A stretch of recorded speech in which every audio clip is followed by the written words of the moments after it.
चंचलं हि मनः कृष्ण, चंचलं हि मनः कृष्ण प्रमाथि बलवद्वदं, प्रमाथि बलवद्वदं तस्यां निग्रहं मन्ये, तस्यां निग्रहं मन्ये, तस्यां निग्रहं मन्ये, तस्यां निग्रहं मन्ये।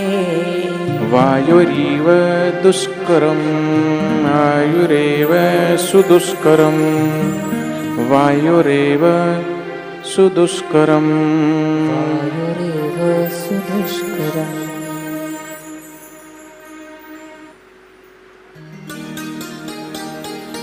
अर्जुन बोले, हे मधुसूदन, जो यह योग आपने समभाव से कहा, मन के चंचल होने से मैं इसकी नित्य स्थिति को नहीं देखता हूं।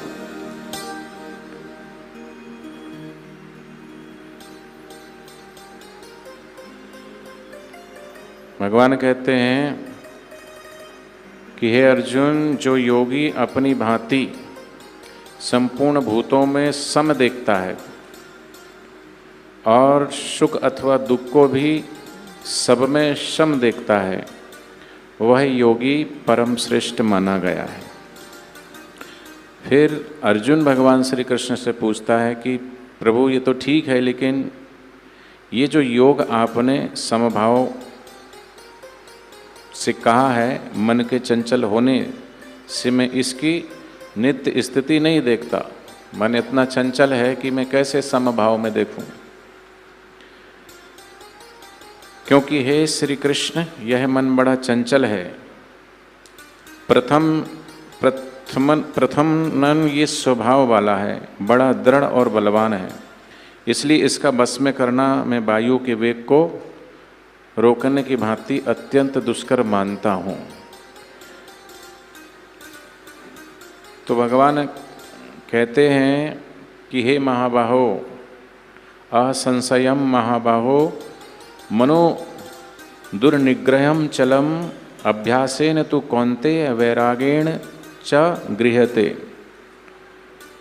ये 3-4 श्लोक में भगवान मन के ऊपर कह रहे हैं कि जो मन है, श्री भगवान बोले, हे महाभावो, निसंदेह मन चंचल है और कठिनता से वश में होने वाला है, परंतु हे कुंती पुत्र अर्जुन, यह अभ्यास और वैराग्य के वश में होता है।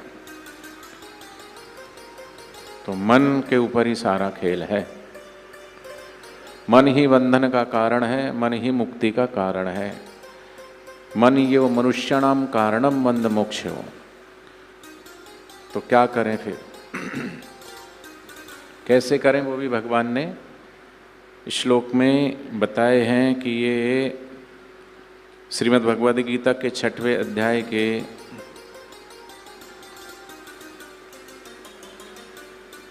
32वें श्लोक, 33वें श्लोक, 34वें और 35वें श्लोक में मन के निग्रह के ऊपर भगवान कह रहे हैं।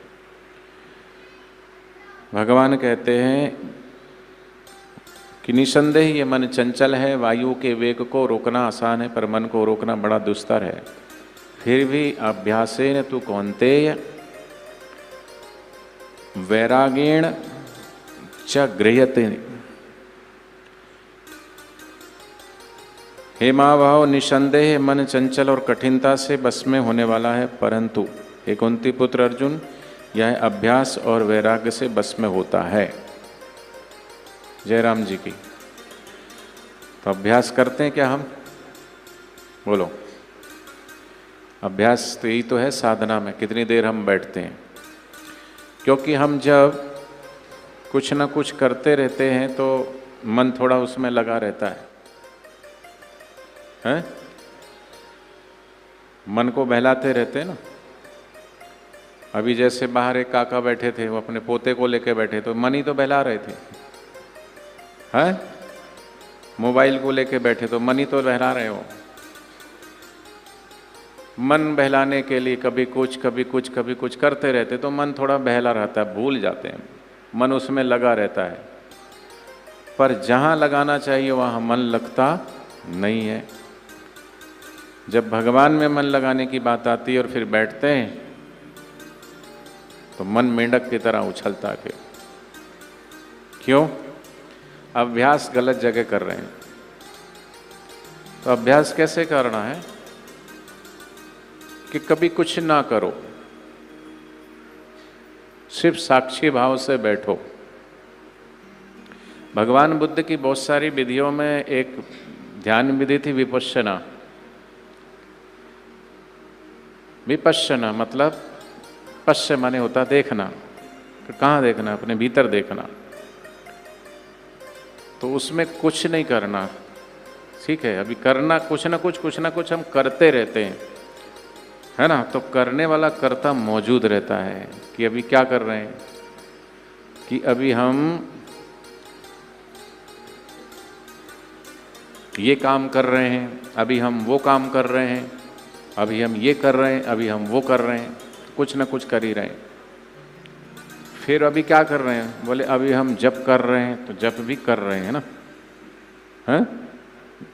जप हो रहा है उस स्थिति में तो अभी हम बैठते नहीं, पर जप कर रहे हैं तो करने वाला, ठीक है, फालतू काम ना करे तो कम से कम जप भगवान का नाम तो हो रहा है, पर करने वाला मौजूद है। फिर जप भी कैसा होता है? तो जप फिर शुरू में ऐसा भी होता कि माला तो कर में फिरे, जीप फिरे, मुख माही, मनवा तो 14 फिरे, ये सुमरन नाही। तो फिर वह कैसे करें? कि बोले माला कैसे करें? बोले सुमरन ऐसा कीजिए जो खरे निशाने चोट, मन ईश्वर में लीनो हले न जीवा होठ। तो उसके लिए क्या करें? कि उसके लिए कभी कभी बैठें शांत, और ये आती हुई श्वास और जाते हुई श्वास पर निग्रह करें। इन श्वासोश्वास को देखो। आती हुई श्वास और जाती हुई श्वास को जब देखते हैं तो श्वास चल रही है वो अलग है और उसको देखने वाला अलग है। ये आपको हमको फील होगा कि मैं ये श्वास भी नहीं हूँ, तो फिर मैं शरीर भी नहीं हूँ, फिर मैं मन भी नहीं हूँ, फिर मैं बुद्धि भी नहीं हूँ, फिर मैं चित्त भी नहीं हूँ, फिर मैं अहंकार भी नहीं हूँ। मनोबुद्धि अहंकार चित्तानि नाहम, न चा सूत्र जिह्वे न चा घ्राण नेत्रे न चा व्योम भूमि न तेजो न वायु चिदानंद रूपः शिवोहम शिवोहम। जब उस भांति से जब हम शांत होकर के बैठेंगे, यही अभ्यास करना है। पर ये अभ्यास में सफलता तब मिलेगी, भगवान कहते हैं कि अभ्यास और वैराग्य से बस में ये मन होगा, ठीक है। तो ये अभ्यास और वैराग्य, इंद्रिय अर्थेषु वैराग्य। ध्यान से सुनना माताएं, अभी देख लो मन को तुम्हारे, ऐसे ही होता है, ये मन ऐसा ही है। अभी चल रहा सत्संग तो इसको एकाग्रता से नहीं सुनेंगे। थोड़ी देर तो सुना तुमने, शुरुआत में सुना थोड़ी देर, लेकिन तुरंत अंदर विचार तुम्हारे चलने शुरू हो गए। सुनने की भी कला है। अभी आप लापरवाही से सुनते हैं, बेमन से सुनते हैं, है ना।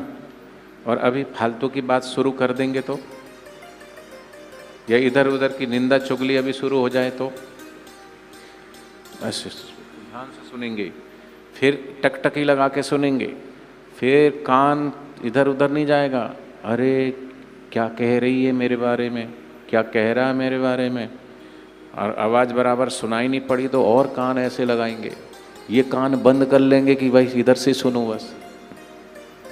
होता कि नहीं?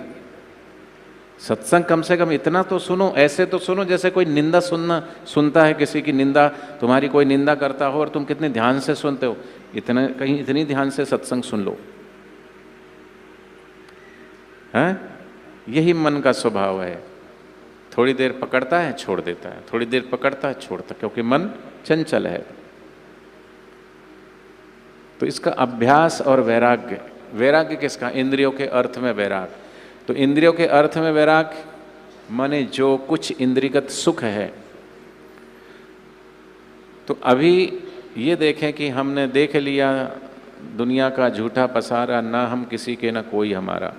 हर चीज़ अनुभव करके देखा और अनुभव करके ये तो जाना कि इसमें भी कोई सार नहीं, देखने में भी कोई सार नहीं मिला, सूंघने में भी कोई सार नहीं मिला, व्यर्थ की इधर उधर की बातें करते करते सुनते सुनते भी कोई सार मिला नहीं, खा के भी देख लिए कोई सार मिला नहीं, घूम फिर के भी देख लिए कोई सार मिला ही नहीं, सारे भोग भोग के देख लिए कोई सार मिला नहीं। क्योंकि जग में जितने भी सुख देखे, हर सुख के पीछे दुख ही देखे। तो सुख, गुरुदेव कहते हैं सुख सबको चाहिए, मनुष्य मात्र की इच्छा सुख पाने की है, पर सुख कहाँ ढूंढ रहे हैं? कौन सा सुख? स्वर्ग मृत्यु पाताल में पूर्ण 3 सुख नाही।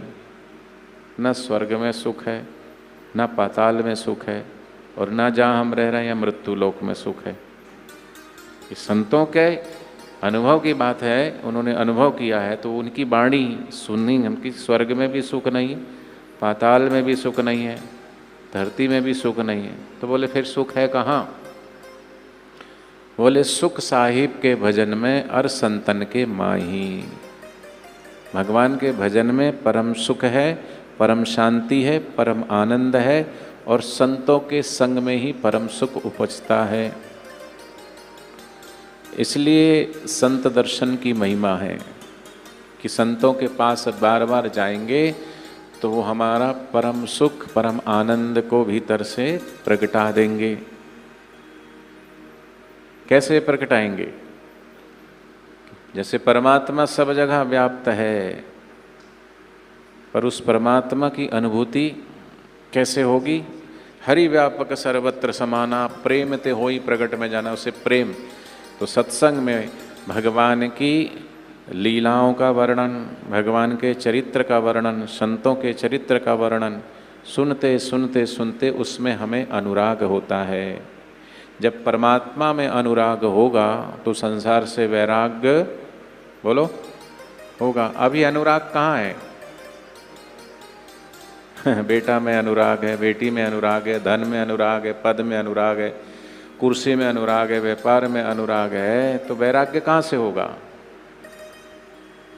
पर ये सुख उबा देते हैं, थका देते हैं, परम सुख मिलता नहीं है। क्योंकि जो बाहर का सुख है वो बाहर की चीज से, वस्तु से, व्यक्ति से प्राप्त होगा, पर जो भीतर का सुख है, साहिब का जो भजन है, उससे जो सुख उपजता है वो भीतर उपजता है, उसको प्रेम करने से। प्रेम ते होई प्रकट में जाना, तो उसको प्रेम करना ही सद्गुरु सिखाते हैं। तो अभी हम प्रेम नश्वर से कर रहे हैं, और उस प्रेम में इच्छा है, कामना है, वासना है। बिना इच्छा, कामना और वासना के संसार से प्रेम हो नहीं सकता। बिना मिलावट के गहना बन नहीं सकता। जयराम जी की बोलो, बोल नहीं रहे हो? आपने जिसने भी गले में सोने का हार पहना है, या कान में सोने की बाली पहनी है, या नाक में सोने की नथनी पहनी है, उसमें मिलावट है कि नहीं है? बोलो, है। तो कितनी मिलावट है? जितना तुमने उसको बोला उतनी मिलावट है। जयराम जी की तुम्हारी इच्छा से मिलावट करी उसने, ये अपनी मर्जी से करी। कहा भाई कितने कैरेट का है? वो बोलेगा भाई ठीक है, कितने कैरेट का चाहिए आपको? 12 कैरेट का चाहिए, तो 12 कैरेट मिलावट है।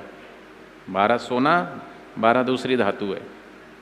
में 14 का है तो 10 सोना है और वो, या